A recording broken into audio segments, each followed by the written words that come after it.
2025 June 12 ഉച്ചതിരിഞ്ഞ് 1:30 അഹമ്മദാബാദിലെ സർദാർ വല്ലഭായ് പട്ടേൽ അന്താരാഷ്ട്ര വിമാനത്താവളം പതിവ് പോലെ തിരക്കിലായിരുന്നു. എയർ ഇന്ത്യയുടെ AI-171 എന്ന ബോയിങ് 787 ഡ്രീം ലൈൻ വിമാനം ലണ്ടനിലെ ഗാറ്റ്വിക് ലക്ഷ്യമാക്കി പറന്നുയരാൻ റൺവേ 23 തയ്യാറായി നിൽക്കുന്നു. വിമാനത്താവളത്തിൽ 230 യാത്രക്കാരും 12 ജീവനക്കാരും അടക്കം 242 പേർ, പലരും തങ്ങളുടെ സ്വപ്നങ്ങളിലേക്കും പ്രിയപ്പെട്ടവരിലേക്കുമുള്ള യാത്രയുടെ ആവേശത്തിലായിരുന്നു. ബിസിനസ് ക്ലാസ്സിലെ 2D സീറ്റിൽ ഗുജറാത്ത് മുൻ മുഖ്യമന്ത്രി വിജയ് രൂപാണി തൻ്റെ കുടുംബത്തെ കാണാനുള്ള ആകാംക്ഷയോടെ ഇരിക്കുന്നുണ്ടായിരുന്നു. വിമാനം റൺവേയിലൂടെ കുതിച്ചുപാഞ്ഞ് ആകാശത്തേക്ക് ഉയർന്നു. എന്നാൽ പറന്നുയർന്ന് കൃത്യം 59-ാം സെക്കൻഡിൽ വിമാനത്തിൻ്റെ എഞ്ചിനിൽ നിന്ന് അസ്വാഭാവികമായ ഒരു ശബ്ദം കേട്ടു. വിമാനം പെട്ടെന്ന് ഇടത്തോട്ട് ചെരിയാൻ തുടങ്ങിയതോടെ യാത്രക്കാർ പരിഭ്രാന്തരായി. കോക്പിറ്റിൽ ക്യാപ്റ്റൻ സുമിത് സബർവാളും കോ-പൈലറ്റ് ക്ലൈവ് കുന്ദറും വിമാനത്തെ നിയന്ത്രിക്കാൻ പണിപ്പെടുകയായിരുന്നു. വിറക്കുന്ന ശബ്ദത്തോടെ ക്യാപ്റ്റൻ എയർ ട്രാഫിക് കൺട്രോളിലേക്ക് വിളിച്ചു.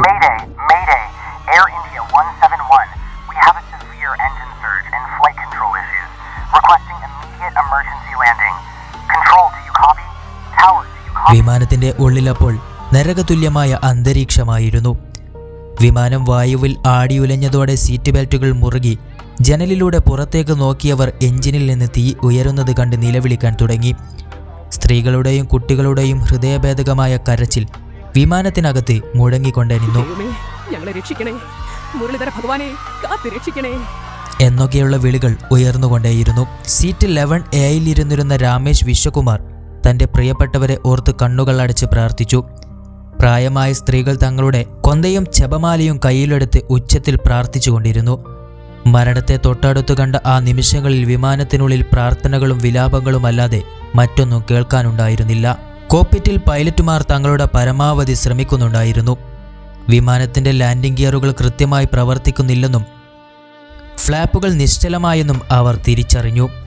ക്യാപ്റ്റൻ അവസാന ശ്രമമെന്ന നിലയിൽ വിളിച്ചു പറഞ്ഞു, ടവർ എയർ ഇന്ത്യ 171 ഹൈഡ്രോളിക്സ് പൂർണ്ണമായി നഷ്ടപ്പെട്ടു.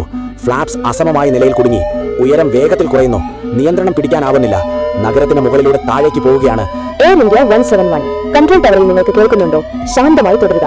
എമർജൻസി സർവീസുകൾ അലേർട്ട് ചെയ്തിട്ടുണ്ട്. കഴിയുന്നതെല്ലാം ചെയ്യൂ. ഞങ്ങൾ നിങ്ങളോടൊപ്പമുണ്ട്. താഴെ അഹമ്മദാബാദ് നഗരം ഭീതിയോടെ ആ കാഴ്ച കണ്ടുനിന്നു. ആകാശത്ത് നിന്ന് ഒരു ഭീമൻ അഗ്നിഗോളം പോലെ വിമാനം താഴേക്ക് പതിക്കുകയായിരുന്നു. മേഘാനി നഗർ പ്രദേശത്തെ BJ മെഡിക്കൽ കോളേജ് ഹോസ്റ്റലിന്റെ ഡൈനിങ് ഹാളിലേക്കാണ് വിമാനം ഇടിച്ചിറങ്ങിയത്. ആ സമയത്ത് അവിടെ വിദ്യാർത്ഥികൾ ഉച്ചഭക്ഷണം കഴിച്ചുകൊണ്ടിരിക്കുകയായിരുന്നു. വിമാനം തകർന്നു വീണ നിമിഷം തന്നെ അതിലുണ്ടായിരുന്ന 1.25 ലക്ഷം ലിറ്റർ ജെറ്റ് ഇന്ധനം സ്ഫോടനത്തോടെ പൊട്ടിത്തെറിച്ചു. ആ പ്രദേശം മുഴുവൻ കറുത്ത പുകയാൽ മൂടി.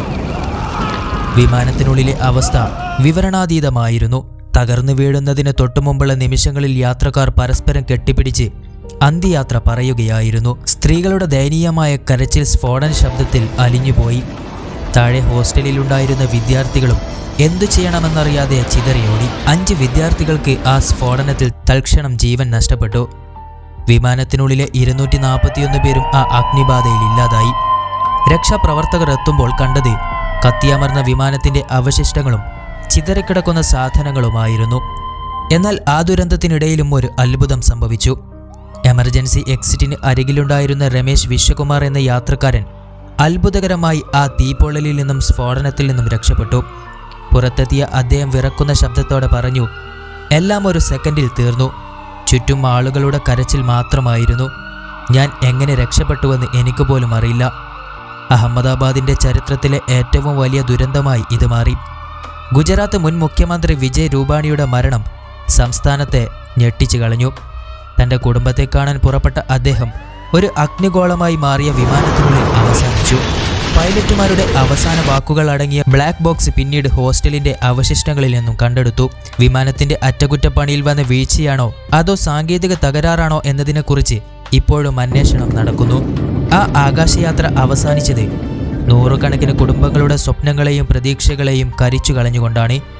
246 ജീവനുകൾ കവർന്ന ആ കറുത്ത വ്യാഴാഴ്ച അഹമ്മദാബാദ് നഗരം ഒരിക്കലും മറക്കുകയില്ല. പ്രാർത്ഥനകളും നിലവിളികളും നിറഞ്ഞ ആ അവസാന നിമിഷങ്ങൾ ഇന്നും ജനമനസ്സുകളിൽ ഒരു നടുക്കമായി അവശേഷിക്കുന്നു. ഈ വീഡിയോ നിങ്ങൾക്ക് കൂടുതൽ വ്യക്തതയോടെ മനസ്സിലാക്കാൻ സാധിച്ചു എന്ന് പ്രതീക്ഷിക്കുന്നു. ഇതിലും നല്ല വീഡിയോക്കായി ഈ ചാനൽ ഇപ്പോൾ തന്നെ സബ്സ്ക്രൈബ് ചെയ്ത് ഈ വീഡിയോ ലൈക്ക് ചെയ്ത് കൂട്ടുകാരിലേക്ക് ഷെയർ ചെയ്യുക. പുതിയൊരു വിജ്ഞാനപ്രദമായ വീഡിയോയുമായി ഉടൻ കാണുമെന്ന പ്രതീക്ഷയിൽ ഗുഡ് ബൈ.